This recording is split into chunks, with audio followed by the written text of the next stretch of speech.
Have you ever had this experience? The walk home alone after a gathering being the most comfortable moment of your entire day. It's not that you dislike people, but when you're in a crowd, it feels like the oxygen is running low. We blame ourselves for this. I guess I'm the weird one. But psychology has given this contradiction a precise name.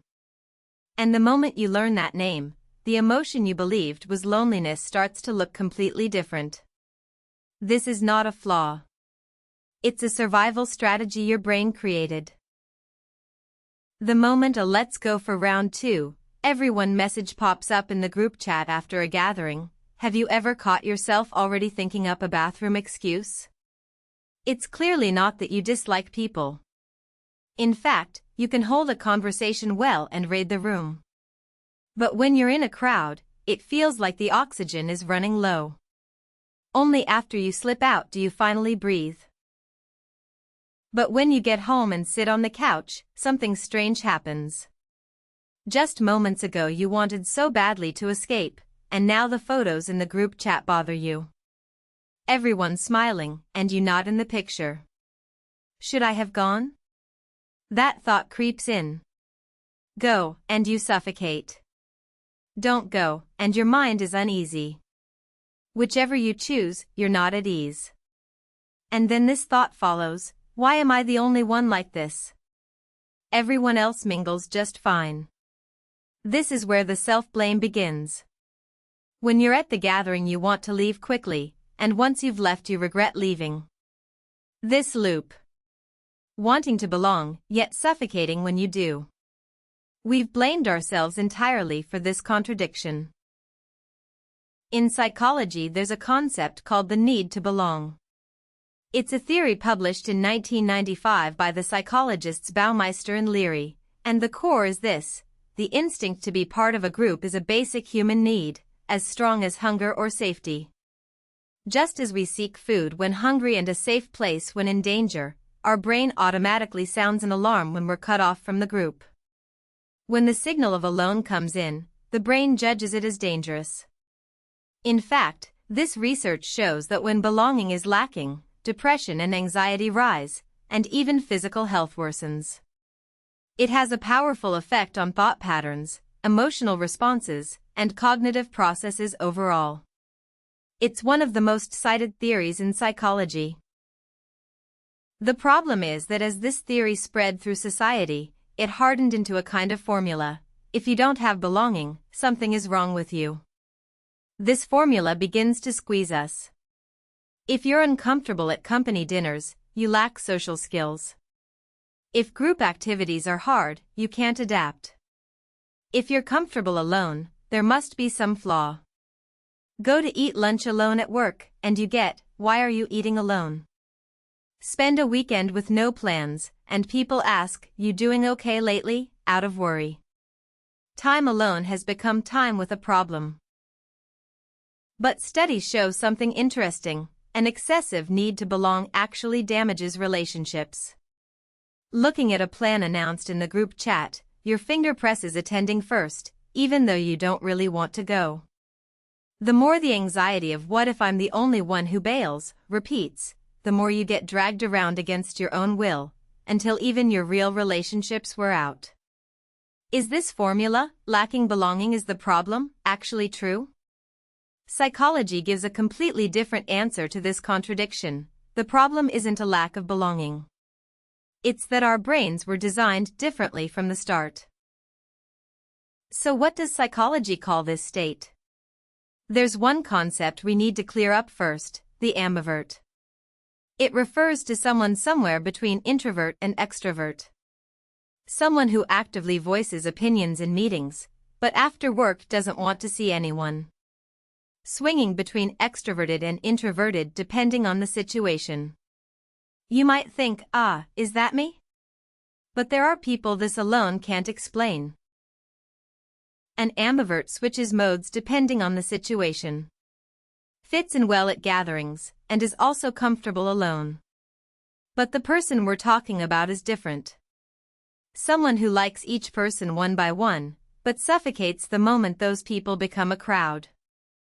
Someone who can talk for hours about work, but whose heart grows heavy when a notification pops up in a group chat. In 2026, psychology and popular media began putting a name to this state, the Otrovert. It combines otro, Spanish for other, and vert, meaning to turn direction. Neither introvert nor extrovert. Literally, someone facing a different direction. Someone who likes people themselves, but finds it extremely hard to belong to a group. A distinct disposition. How is it different from an ambivert? An ambivert flexibly moves between introversion and extroversion, like a TV switching channels depending on the situation. Extrovert channel in the meeting room, introvert channel on the way home. For the Otrovert, the very axis is different. It's not switching TV channels. It's more like a radio tuned to a different frequency from the start. They feel discomfort with belonging to a group itself, yet pursue personal relationships all the more deeply. They want to be invisible at the company dinner, but a 2 a.m. call with a close friend can easily last 2 hours. But there's one more important puzzle piece here. Imagine your brain has a kind of emotional antenna. Most people have about 3 antennas. Walk into a meeting room, and they pick up roughly the mood's fine today. But some people have 10. Walking into the same room, they simultaneously receive the team lead's brow furrowed a little more than usual, a colleague trailing off at the end of a sentence, even the sigh of the person sitting by the window. In psychology, this is called HSP, the highly sensitive person. It's a concept first proposed in the mid-1990s by the psychologists Elaine and Arthur Aaron. About 15 to 20% of the whole population fits this type. The key is this: it's not that their sense organs are especially sharp, but that the way the brain processes sensory information is different. Even in the same gathering, the amount of information they receive differs.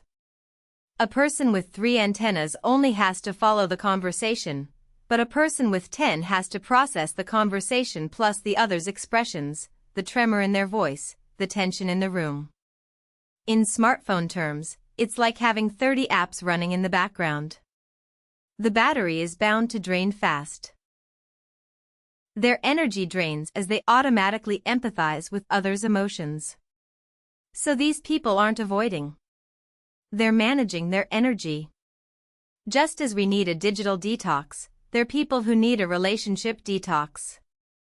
And here's one counterintuitive figure: 30% of HSPs are extroverted. Sociable, loves people, yet gets tired unusually fast in a crowd. This isn't only an introvert's issue. Around here you might think, isn't this social anxiety disorder? This is clearly a different thing. A person with social anxiety disorder can't sleep the night before a presentation. The mere thought of standing before people makes their heart race, and that anxiety lasts more than 6 months. It's a mental disorder that meets diagnostic criteria, and one that can improve with medication. HSP, on the other hand, isn't afraid of the presentation itself. They can give the presentation. It's just that afterward, their energy drains from unconsciously replaying people's reactions, expressions, and the atmosphere. This is an innate temperament. It's not something to be treated. The brain was simply designed that way. To sum up, the Otrovert is a disposition that struggles with group belonging, and HSP is the neuroscientific mechanism behind that struggle. Right where these two concepts overlap is exactly where we are. The true nature of that contradiction, liking people but disliking crowds, is not a flaw, but a survival strategy the brain created. Now that we know the name, one more important question remains. So how should we live? Is it okay to not have belonging? Many people think belonging is unconditionally good, and that lacking it means something's wrong. But chase belonging too hard, and this happens instead. According to a 2025 domestic study, an excessive need to belong promotes group conformity and hostile behavior. Let me picture that. What if I'm the only one who bails, anxiety more concretely. Friday evening, you're resting at home after work, and a notification pops up in the group chat. We suddenly decided to meet today. Who's coming? You don't want to go. Your body is tired, and it's a day you need time to yourself. But the thought creeps up, if I'm the only one who skips, what if they stop inviting me? In the end, you force yourself out. And you come back even more drained. When this anxiety repeats, you get dragged into the group against your own will, and it actually harms your healthy relationships. The problem isn't the absence of belonging. It's chasing belonging the wrong way. So does the Otrovert not feel belonging at all? No. The method is simply different. The Otrovert doesn't feel the need to belong by joining a crowd. Instead, they fill it through selective, deep connection. Rather than mingling shallowly with 10 people, they feel fullness in a deep conversation with 1 or 2. For example, not wanting to say a word at a big company dinner, yet feeling energy well up in an honest talk with one like-minded colleague over lunch. Or, more than a birthday party of 10, that feeling of I'm alive when catching up with one close friend at a cafe for 2 hours. For the Otrovert, these are the moments of belonging. Organizational psychology says something similar. There's research showing that the clearer your role, the higher your job satisfaction and the less role conflict. Flip that around, and it means, when we don't know what our role is within a group, we feel discomfort instead of belonging. That's exactly why the Otrovert struggles so much at group gatherings. The very situation of having to just mingle, with no role, drains their energy. Let me tell you about one person. There's a musician known as Lucid Fall. His real name is Cho Yoon-suk. He graduated from the Chemical Engineering Department at Seoul National University, then spent about 9 or 10 years in labs, at the Royal Institute of Technology in Sweden and the Swiss Federal Institute in Lausanne. A PhD in chemical engineering. By anyone's measure, a solid career. The belonging of a lab, the belonging of academia, and the roles given within them. He had it all. But in 2008, after receiving his doctorate, he chose the path of a full-time musician. Letting go of a 9-year career isn't an easy thing. There would have been others' stares, and he'd have heard, "Why give up such a good position?" But he was someone who knew that the belonging others envied was a suit that didn't fit him. There's something interesting when you look at his life. He never stayed long in any organization. He left the lab, and he didn't belong to any particular music group either. Yet this person doesn't look lonely. Because he was connected to the world on his own orbit. He didn't get off the train of inertia. He built his own train. This is the Otrovert's way of belonging. Not stepping inside the crowd, but creating a point of contact with the world from your own place. It's not that there's no belonging. The form of belonging is simply different. According to a 2021 meta-analysis, social exclusion lowers self-regulation. But the important thing here is that time alone you've chosen voluntarily is not exclusion. Being pushed out by others, and stepping back yourself, are completely different. The one pushed out grows powerless, but the one who steps back grows sturdier. Finally, please remember just one thing. That emotion we've called loneliness until now. That strange feeling on the walk home alone after a gathering. Was it really loneliness? Loneliness is the emotion that arises when the connection you want is absent. It's the lack that comes when you want to be with someone but can't. But what we feel isn't that. We aren't alone because we dislike people. We chose the quiet ourselves. The real name of that emotion is serenity. Serenity isn't lack. It's choice. That feeling when you leave a crowded place and arrive somewhere quiet. The calm when you step back from the noisy world into a space of your own. That's serenity. Picture an afternoon reading a book alone in the corner of a cafe. People are around, but no one calls you, and you don't need to speak to anyone. That moment staring blankly out the window on a rainy day. Walking home after work with earphones in, saying nothing. Clearly alone, yet strangely not lonely. That's serenity. Not the solitude that comes from lack, but the calm that comes from choice. That social exclusion lowers self-regulation is already an established fact. But our time alone isn't exclusion. We weren't pushed out by anyone. We stepped back a pace ourselves. So that time doesn't break us down.